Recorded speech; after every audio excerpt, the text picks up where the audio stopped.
HMPV என்று சொல்லக்கூடிய human மெட்டாநியூமோ virus என்கின்ற வைரஸ் பற்றி இன்றைக்கு பெரிய அளவில் பரபரப்பாக ஊடகங்களிலும் செய்தித்தாள்களிலும் கடந்த ஒரு வார காலமாக செய்திகள் பரப்பப்பட்டு வருகிறது.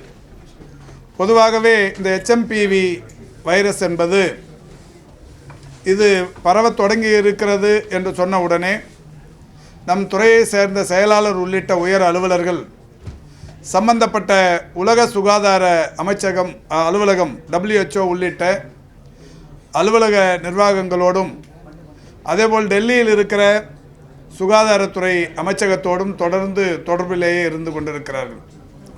பொதுவாக இது போன்ற 2019 இறுதியில் கொரோனா வைரஸ் தாக்குதல் தொடங்கியதுமே அதனுடைய பாதிப்புகள் அதனால் ஏற்படுகிற பின்விளைவுகள் பற்றி அறிந்த WHO உடனடியாக மருத்துவ நெருக்கடி பிரகடனத்தை வெளியிட்டார்கள். மெடிசன் எமர்ஜென்சி என்கின்ற வகையில் உலகம் முழுவதும் ஒரு நெருக்கடி நிலையை WHOவின் இயக்குனர் டாக்டர் டெட்ரோஸ் அவர்கள் அறிவித்திருந்தார்கள். அது 2023 மே திங்கள் 5ஆம் தேதி வரை 2 ஆண்டுகளுக்கும் மேலாக அந்த நெருக்கடி 3 ஆண்டுகளுக்கும் மேலாக இந்த நெருக்கடி என்பது நீடித்தது. அதற்கு பிறகு மங்கி பாக்ஸ் என்று சொல்லக்கூடிய ஒரு நோய் பாதிப்பு உலகம் முழுவதும் பரவுகிறது என்கின்ற வகையில் செய்திகள் பரவத் தொடங்கியவுடனே WHO மீண்டும் ஒரு எச்சரிக்கையை விடுத்து இந்தந்த நாடுகளில் இது பரவி கொண்டிருக்கிறது, எனவே உலக நாடுகள் இன்னென்ன நாடுகளிலிருந்து வருபவர்களை கண்காணிக்க வேண்டும் என்கின்ற வகையிலான அறிவுறுத்தல் விடுக்கப்பட்டு அதன்படி தமிழ்நாட்டில் இருக்கிற அனைத்து பன்னாட்டு விமான நிலையங்களிலும் அதற்கான முன்னெச்சரிக்கை நடவடிக்கைகளை மாண்புமிகு தமிழ்நாட்டின் முதலமைச்சருடைய வழிகாட்டுதலோடு சிறப்பாக செய்யப்பட்டது.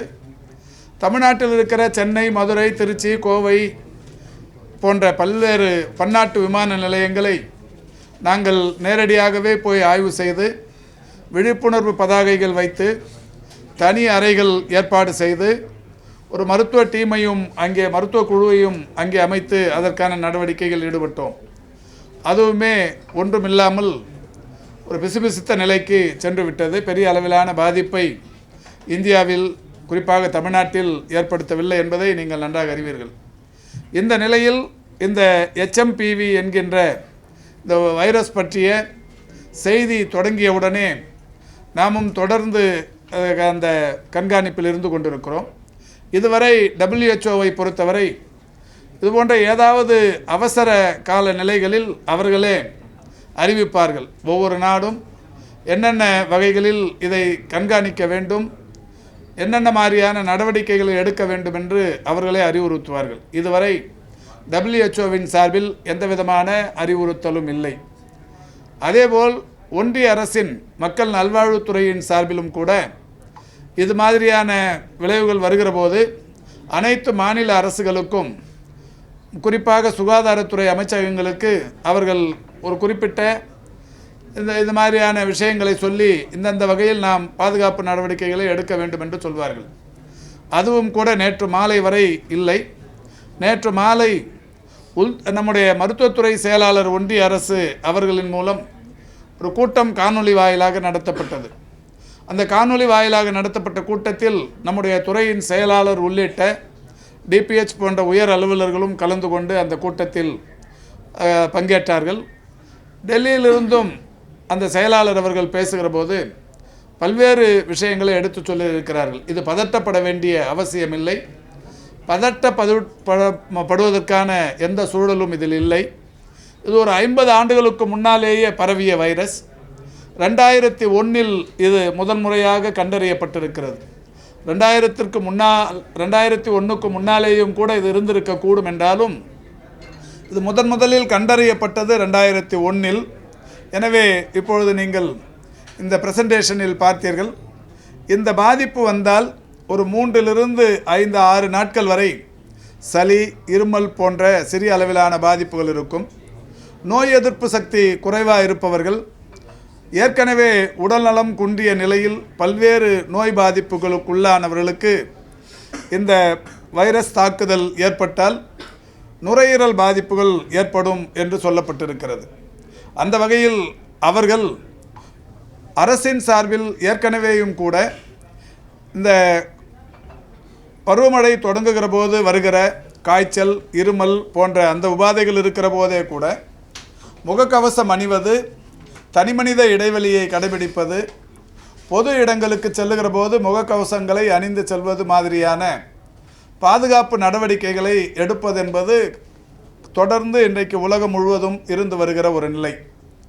கடந்த 2 ஆண்டுகளுக்கு முன்னால் WHOவின் தலைமை விஞ்ஞானிகளில் ஒருவராக இருந்த டாக்டர் சௌமியா சாமிநாதன் அவர்கள் கூட சொன்ன கருத்து ஒன்று இப்பொழுது நினைவு கூறப்பட வேண்டியது. இனிமேல் உலகம் முழுவதும் மக்கள் இதுபோன்ற வைரஸ்களோடு தான் நாம் போராடி வாழ வேண்டும் என்கின்ற நிலையில் ஒரு கருத்தை சொல்லியிருக்கிறார்கள். ஆனால் அந்த வைரஸ் எத்தகைய வைரஸ், எந்த அளவுக்கான தாக்கத்தை ஏற்படுத்தும் என்பது போன்ற விஷயங்களை நாம் மக்களுக்கு தெளிவாக சொல்ல வேண்டியது என்பது அவசியம். இந்த கொரோனா வந்த நேரத்தில் கொரோனா என்கின்ற வைரஸ், அதை தொடர்ந்து alpha, beta, delta, delta plus, gamma, kappa, omicron என்று பல்வேறு வகைகளிலான அந்த வைரஸ் பாதிப்புகள் அப்பொழுது தொடர்ந்தது. அதில் வீரியமிக்க வைரஸ், வீரியம் குறைந்த வைரஸ் என்று பல வகைகள் இருந்தது. அன்றைக்கு அரசு எடுத்த நடவடிக்கைகள் RT-PCR பரிசோதனை மையங்களை அரசும் தனியார் மையங்களிலும் அதிகப்படுத்தியது. பாதிப்புக்குள்ளானவர்களுக்கு ஏற்ற சிகிச்சைகள், இப்படி பல விஷயங்களை அன்றைக்கு அரசு சிறப்பாக செய்து அதை கட்டுக்குள் கொண்டு வந்தது. ஆனால் இந்த வைரஸை பொறுத்தவரை அந்த மாதிரி எதுவுமே இல்லை. ஒரு 3-5 நாட்களில் இது தானாகவே குணமாகக்கூடியது. இதற்கென்று பிரத்யேகமான எந்த சிகிச்சையும் இல்லை.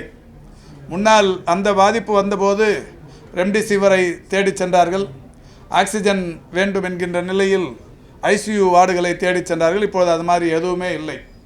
எந்த சிகிச்சையும் எடுத்துக்கொள்ளாமல் தனியாக இருந்தாலே தானாகவே அது போய்விடும் என்கின்ற நிலையில் இருந்து வருகிறது.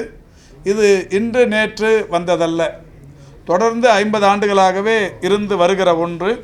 எனவே இது பற்றி பெரிய அளவில் நாம் பதட்டப்பட வேண்டிய அவசியமில்லை.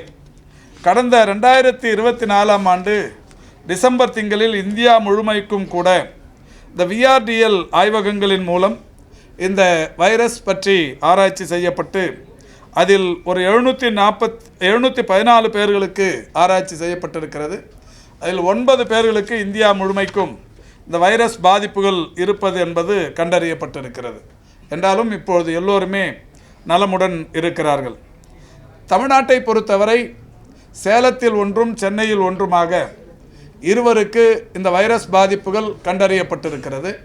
இந்த இருவருமே அந்த சேலத்தை பொறுத்தவரை அவருக்கு ஏற்கனவே புற்றுநோய் பாதிப்புகள் மற்றும் உயர் இரத்த அழுத்த நோய், டயபெட்டிக் நீரிழிவு நோய் போன்ற பல்வேறு நோய் பாதிப்புகள் உள்ளடக்கிய ஒரு 69 வயதானவர்.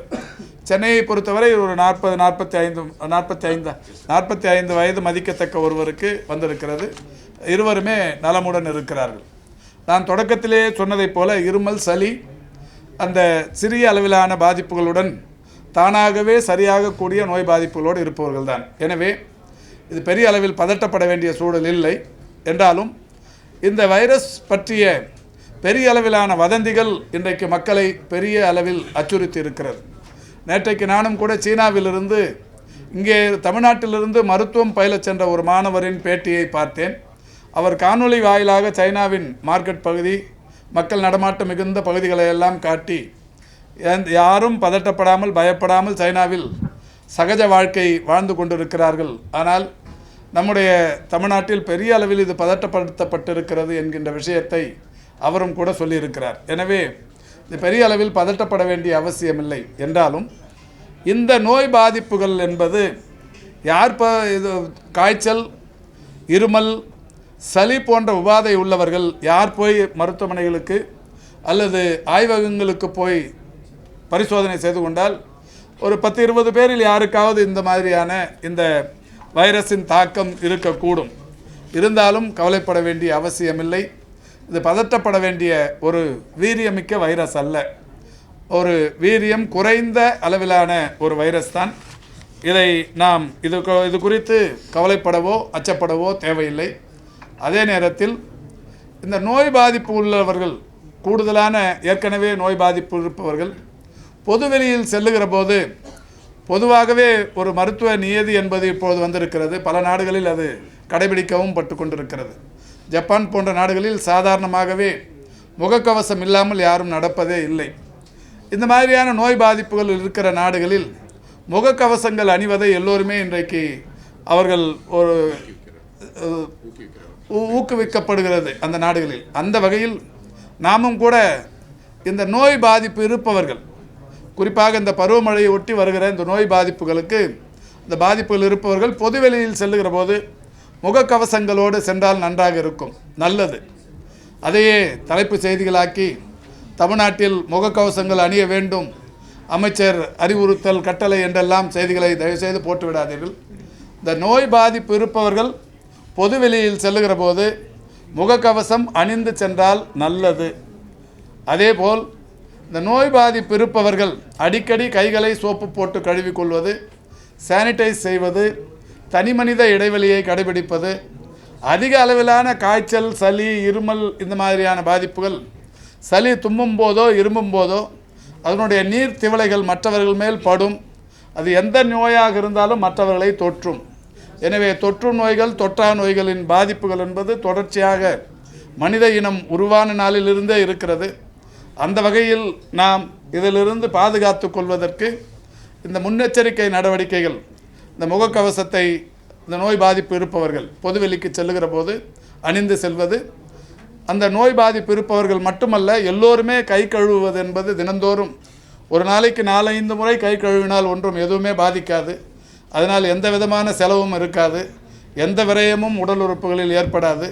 எனவே அடிக்கடி கைகளை சுத்தப்படுத்தி கொள்வது, இந்த மாதிரி நடவடிக்கைகளை நாம் முழுமையாக இருந்தாலே போதும். பெரிய அளவில் அச்சப்பட வேண்டிய அவசியமில்லை. அரசை பொறுத்தவரை கூர்ந்து கவனித்து கொண்டிருக்கிறது. மாண்புமிகு தமிழ்நாட்டின் முதலமைச்சர்கள் ஒவ்வொரு நாளும் ஒவ்வொரு மணியும் வருகிற செய்திகளை தொடர்ந்து கேட்டு அதற்கான விளக்கங்களை துறையிடத்தில் கேட்டு எடுக்கப்படுகிற நடவடிக்கைகள் குறித்தும் கேட்டறிந்து வருகிறார்கள். எனவே இது குறித்து பெரிய அளவில் பயப்பட வேண்டிய அந்த அவசியம் இல்லை என்பதை தெரிவித்துக் கொள்கின்றேன். ஒன்றிய அரசும் கூட இதையத்தான் சொல்லியிருக்கிறது.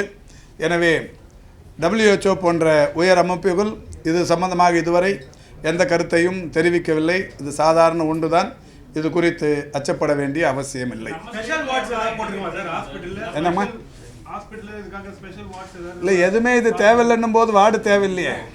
இல்லை, வார்டு தேவை. அதாவது தமிழ்நாட்டில் மருத்துவ கட்டமைப்பு என்பது 8713 துணை சுகாதார நிலையங்கள் இருக்கிறது, 2286 ஆரம்ப சுகாதார நிலையங்கள் இருக்கிறது, 299 வட்டார மருத்துவமனைகள், மாவட்ட அரசு தலைமை மருத்துவமனைகள் இருக்கிறது, 36 மருத்துவக் கல்லூரி மருத்துவமனைகள் இருக்கிறது, 2 மல்டி ஸ்பெஷாலிட்டி மருத்துவமனைகள் இருக்கிறது. இவ்வளவு பெரிய மருத்துவ கட்டமைப்புகள் இருக்கிற மாநிலம் இந்தியாவில் மட்டுமல்ல, உலகத்தில் வேற எங்கே இருக்க முடியாது. இவ்வளவு பெரிய மருத்துவ கட்டமைப்புகளோடு இருக்கிறது. எனவே இதற்கென்று தனியாக எதுவும் தேவையில்லை. எது வந்தாலும் சமாளிக்கிற அளவுக்கு தமிழ்நாடு அரசு மருத்துவத்துறையின் கட்டமைப்பு மிக பலமாக இருக்கிறது. ஆமாம், வழக்கமாக மருத்துவர்கள் சாதாரணமாகவே அதாவது இந்த வைரஸை பொறுத்தவரை எதுவும் செய்யாமல் இருந்தாலே தானாக போய்விடும் என்று சொல்லப்பட்டிருக்கிறது. என்றாலும் இந்த பருவ காலத்தில் வருகிற இந்த நோய் பாதிப்புகள், காய்ச்சல், இருமல் வந்தால் மருத்துவர்களை அணுகி அவர்கள் தருகிற அந்த மருத்துவ முறையை மேற்கொண்டாலே போதும். அதுக்காக இப்போ சளி வந்தவங்க அத்தனை பேருமே போய் எனக்கு HMPV இருக்கான்னு போய் பரிசோதனை பண்ணிக்க வேண்டிய அவசியமே இல்லை. அதுதான் பதட்டம் என்பது. எனக்கு இந்த காய்ச்சல் வந்துருச்சு, காய்ச்சல் மருந்து சாப்பிட்டா போதும், அல்லது சளி பிடிச்சிருக்கு, தொண்டை வலி இருக்குது, காய்ச்சல் அது என்ன மருந்து டாக்டர் சொல்கிறாங்களோ அதை எடுத்துக்கினா போதும். எனக்கு HMPV வந்திருக்குமான்னு நான் போய் பரிசோதனை பண்ணிக்கணுங்கிற அவசியமே இல்லை. அதை தெளிவுபடுத்துறதுக்கு தான் இன்றைக்கி இந்த சந்திப்பு. அதை நான் இப்போ சொன்னேன். சாதாரணமாக இப்போ சளி, தொண்டை இதெல்லாம் எப்பவுமே வருது. இப்போ காய்ச்சல் இப்போ பார்த்திங்கன்னா பருவமழை வருகிற போது தொண்டை வலியும் காய்ச்சலும் இருமலும் சாதாரணமாக வரும், 3-4 டேஸில் போயிடும்.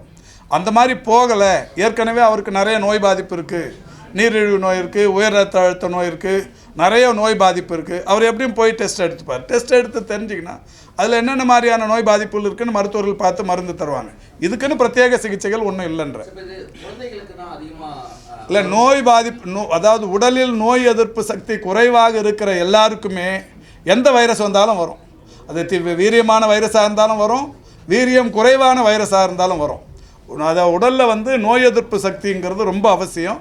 நம்ம உட்கொள்கிற உணவு முறைகள், உடற்பயிற்சிகள், இது 2 தான் ஒவ்வொரு மனிதனின் அந்த உடலில் அந்த நோய் எதிர்ப்பு சக்தியை அதிகரிக்கும்.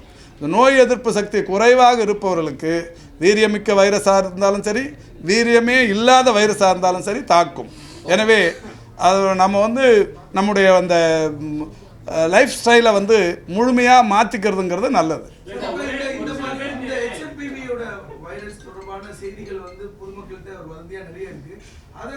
இல்லை அதுக்காக தான் இது வரைக்கும் இப்போது நான் ஏற்கனவே சொன்னேன், இந்த மாதிரி ஒரு வைரஸ் பாதிப்பு வரும்போது WHO வந்து ஒரு எச்சரிக்கை கொடுப்பாங்க.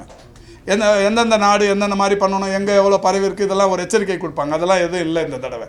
தொடர்ச்சியாக செக்ரட்டரி அவங்களோட டச்சில் இருக்கிறாங்க, எந்த விதமான பயமும் இல்லை அப்படின்னு அவங்க சொல்லியிருக்கிறாங்க. அதே மாதிரி டெல்லியிலையும் நேற்றுக்கு நடந்த மீட்டிங்கில் பேசுனதுலையும் இதுதான் உறுதிப்படுத்தப்பட்டிருக்கு. ஏற்கனவே இந்த நோய் பாதிப்புக்குள்ளான பேஷண்ட்டையும் கண்காணித்தப்ப அவங்களுக்கும் எந்த சீரியஸ்னஸ் இல்லை, எல்லாரும் 3-4 நாளில் சரியாகி வீட்டுக்கு போயிடுறாங்க.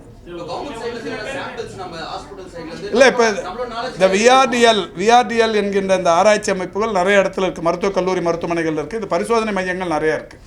பரிசோதனை மையங்கள் ஏற்கனவே மாவட்ட அரசு தலைமை மருத்துவமனைகளில், மருத்துவக் கல்லூரி மருத்துவமனைகளில், தனியார் மருத்துவமனைகள்லையும் அதுக்கான பரிசோதனை மையங்கள் இருக்குது. அதில் வந்து அதுக்காக எல்லாரும் போய் பரிசோதனை பண்ணிக்கணுங்கிறதும் இல்லை, இருக்குது, ஒன்றும் கவலை. ஆமாம், அது இல்லை. இப்போ ஒருத்தருக்கு பாதிப்பு ஏற்பட்டாலும் இப்போ இந்த 2 பேருக்கான பாதிப்புங்கிறது கவர்மெண்ட் வாட்ச் பண்ணி தான் சொல்லியிருக்கிறது. தனியார் மருத்துவமனைகளில் கூட இந்த மாதிரியான பாதிப்பு வந்தால் அரசு தெரிந்து கொள்ளும். இப்போ வந்து அங்கே எல்லா மாவட்டத்துலேயும் மாவட்ட சுகாதார அலுவலர்கள் ஒரு 18 பிரிவுகள் கீழே ஒரு மாவட்ட அலுவலர்கள் இருக்காங்க. அவங்க தனியார் மருத்துவமனைகளையும் தொடர்ந்து கண்காணித்து அங்கே ஏதாவது இது மாதிரி பாதிப்புகள் சீரியஸ்னஸ் இருந்தால் தெரிஞ்சு ஹெட் குவார்ட்டர்ஸுக்கு சொல்லுவாங்க, இங்கே இதை கண்காணிப்பாங்க.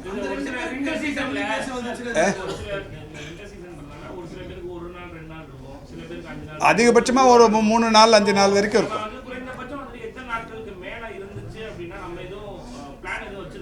இல்லை, அதாவது இது ஒரு 5-6 நாளுக்கு மேலே போச்சுன்னா அவங்களுக்கே தெரியும். இந்த நுரையீரல் பாதிப்பு வந்ததுன்னா அவங்க கண்டிப்பாக மருத்துவமனைக்கு வந்து ஆய்வு பண்ணிக்கணும். இந்த நுரையீரல் பாதிப்புக்குள்ளாகுபவர்கள் அந்த சளி தொல்லை இது அதிகமாகும் போது அது வழக்கமாக அவங்க வந்து பண்ணிக்கிறது தான். இது புதுசாக வர்றது ஒன்றும் இல்லை, ஏற்கனவே இருக்கிற ஒன்று தான். அந்த ப்ரொசீஜர் அவங்க ஃபாலோ பண்ணால் போதும்.